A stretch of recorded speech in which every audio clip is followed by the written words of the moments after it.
really think I was going. Did you? Did you, though? Oh, I'll tell you what, mate. I'm back. No, not Johann Sebastian Bach. But if it was Johann Sebastian Bach, I'd still be dead, let's be honest.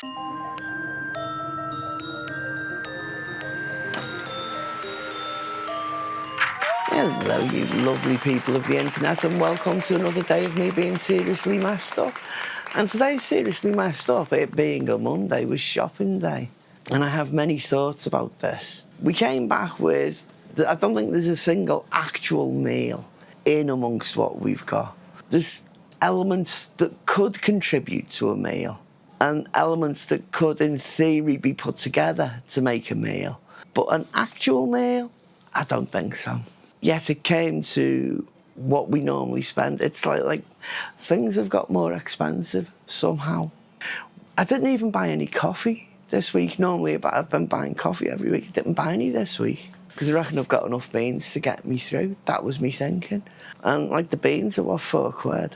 So it's like, no, this is not good. And I thought about it.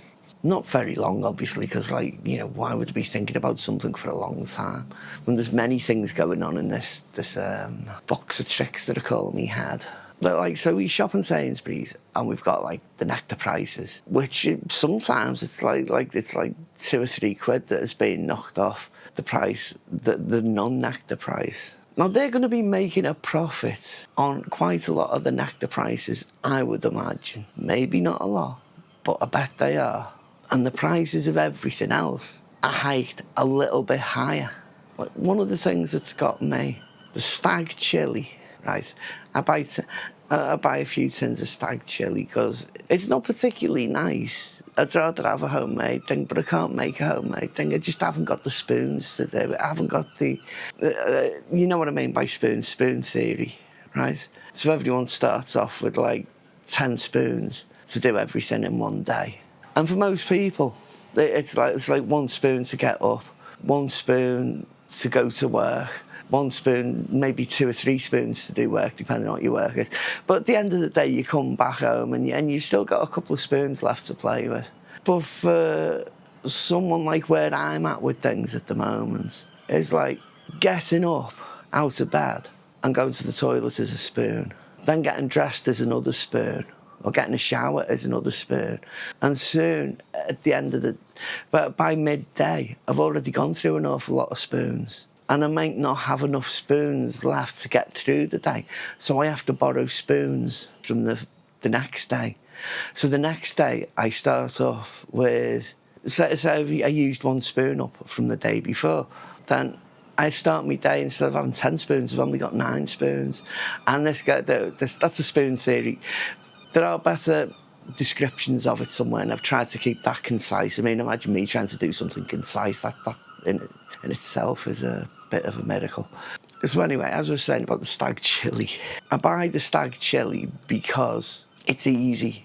I can get microwave rice or put potatoes in the oven or put chips in the oven. When I say potatoes, those little ones, I like them. Don't get them all year round, only get them around this time. So normally it would be big potatoes in a microwave then. But having those little potatoes, I put them in the oven, they go all crispy. I like that. And that's what I'll eat as a meal. Or I'll be eating basically something on bread, which is even easier. And although I might buy things like tomatoes, peppers, cucumbers, things like that to put on the sandwich, sometimes cutting the salad stuff up takes more energy, more attention, more whatever it is, more spoons than what I've got. And I can't do it. So I end up with bagels, not even toasted. I just like bagels. I would love them toasted. To just toast the bagels is too many hoops to jump through for me. That might sound like I'm lazy. It's not that I'm lazy. There's too many things to do to make the toast, and I can't do it. So I'll just have the bagel, and I won't even butter it. Won't put anything like that. I'll just put a bit of chicken on it or something like that. Sometimes it's just peanut butter because it's easy, and that's what I'll have to eat. It's not good. And so it means that very often in my shop I'll buy a packet of crisps, and then, the big packets of crisps, and I'll eat a couple of those in a day, and that's really bad for me. That is unhealthy. That is not sustainable. And that's something that worries me. But I am where I am, and that's what I live with, that's what I work with. So anyway, going back to the nectar points, this is like, it's like pulling teeth, isn't it? It's going back to the nectar points. Is they're making profits on all these things, the most simple foods that we buy. And it is convenience food for us, that a lot of the things that it's the convenience. But everything is so expensive. We've got to make these decisions. I mean, look at it this way. I'm trying to, like, find a thing here. I know that I am not at the bottom of the pile. And I've never claimed to be. I do say it occasionally, but I am on the shitty end of the stick. I will, that is true. But I'm not at the bottom of the pile. I get that. The abject poverty of being the kind of poor that we are, where, like the Widge loves Horlicks, but we can't afford it.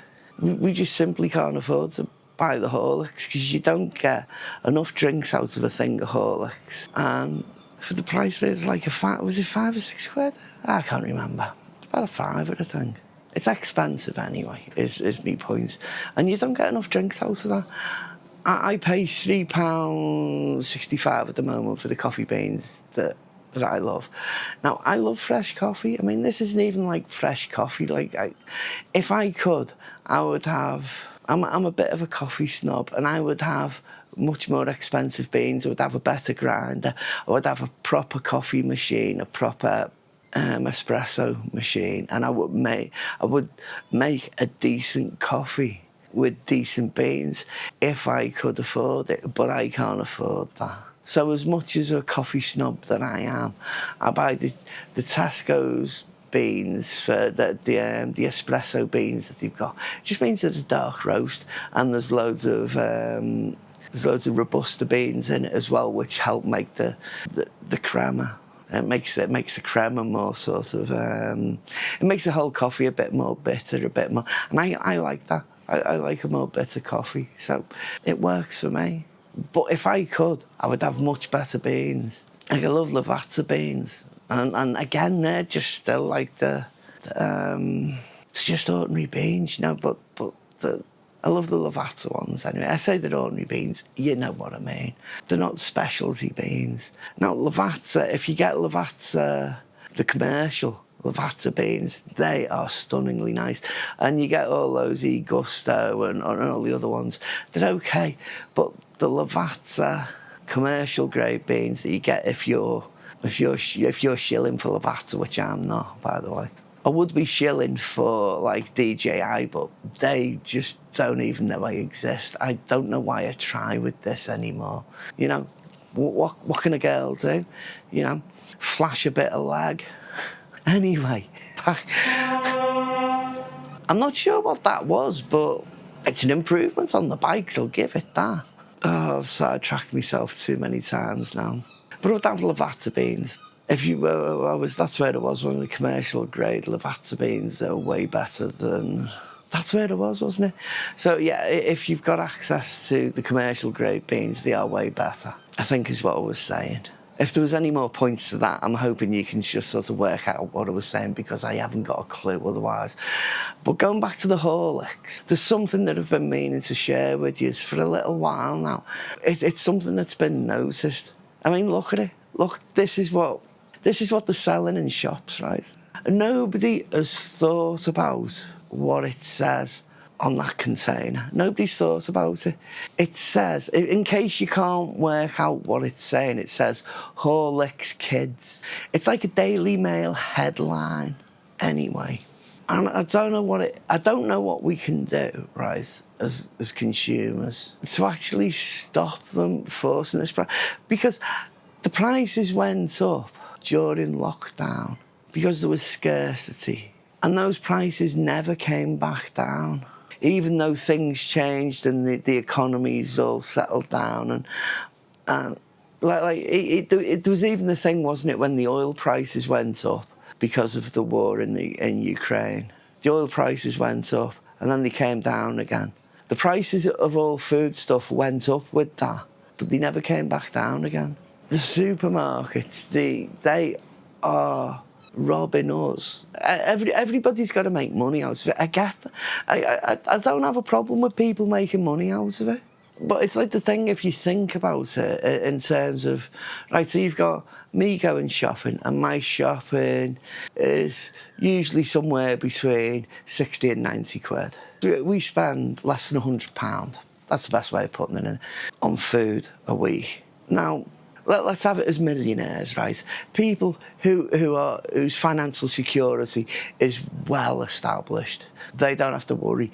They mightn't be going out buying super yachts. Not that rich, but they are comfortable. They can buy anything they need, right? So them people, if they do go shopping, they can choose better quality stuff.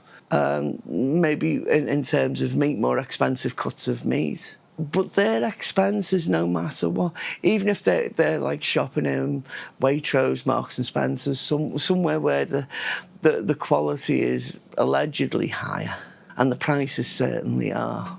Actually, to be fair, when I say allegedly higher, they are. Back when we lived in Wales, the only shop that would deliver to us, other than Tesco, because there wasn't a Sainsbury's there, so this is other than Tesco, there wasn't a Morrison's, was Waitrose. And so, you know what? We tried it. On Waitrose, it was only a little bit more expensive for the essentials that we bought. It was only a little bit more expensive. And their cheapest sausages, but this is the thing that I remember. I always remember about sausages. I like sausages, they're nice. I'm not allowed to have them because they're really bad for me, which is true. They are. They're full of so much. Anyway, I've had enough about my health today. Let's just keep it like... So the sausages were... Their most basic sausage... I can't compete with motorbikes. Their most basic sausages were... For a pack of 6, right? So for a pack of 6 sausages, were the same sort of price as your standard butcher's sausages from Tesco or somewhere like that. They were a little bit more expensive than them, but the quality was way better. They were like 60-odd% meat, which back then was a bit of a thing, and that's something that's changed now. You know, you can even get crappy sausages that have like high percentage of meat in. Not Richmond sausages though. I mean, I was shocked when it turned out that Richmond sausages were now doing vegetarian sausages. I thought they've always been vegetarian. Right, I really have lost myself now. I know I was talking about shop. Oh, that I remember where I'm at now. It's like so the wealthy people, they buy their food, they buy whatever food it is, and we buy whatever food we buy. And the prices, because we're more or less going to be buying the same kind of things, because all people's needs are pretty much the same, we might end up spending a similar amount of money. They might spend a little bit more. But if I was cooking again like what I used to, then our shop would be a bit more expensive, because to buy the ingredients is more expensive than buying a tin of it. And of course then there's not only the ingredients, but then there's the time and energy to cook it, and that's a cost that I can't afford right now. But this gets back to we all spend the same amount of money, whether you're poor or rich. We all spend money on food. Thing is, we spend maybe a quarter to half of our money on food. I've never actually worked this out, but it's around that kind of number, around 100 quid, isn't it? So plus other things that we'll buy in. So it might be 150 a week, goes on food or things to eat. And the rich people may spend a similar kind of amount, but a higher percentage of our money spent on food. They've still got loads more money left for other things. Again, this is not like... See, I'm thinking about how money's raised, how things can be changed. How can you make it easier for people? We should all be... Everyone has a right to food. Everyone... I mean, it's just basic things, you know? The thin ice when you're skating, right? I'm skating out, and I've realised that I'm on a thin ice bit because I don't know enough now. I've been okay. My information has been okay, but now I'm starting to reach the thing of taxes and things like that, and I'm on thin ice, stuff that I don't understand, and I don't like talking about things that I have no real understanding of. So I'm going to have to leave the shopping thing there. Feel free to skate out, but I don't recommend it because the ice that I'm on right now is very thin. There was so much more I was going to talk about today, but I've forgotten what it was because I've gone on this big ramble about food and spoon theory, and it's a good thing. It's been a while, you know. It's all right. I've got to edit it now. I don't fancy this one little bit because it jumps up. No, you know what? I'm just going to back away from it. I'm stepping away from the camera. I'm just gonna go, right? I'm just gonna step away from the camera. It's the best thing I can do. I know it's okay. Thank you for watching. Thank you for putting up with me. No, that's it. I'm done with it all. I'm walking away from it. Thank you for watching. Thank you for putting up with me. I'll see you tomorrow. Love yous. Bye.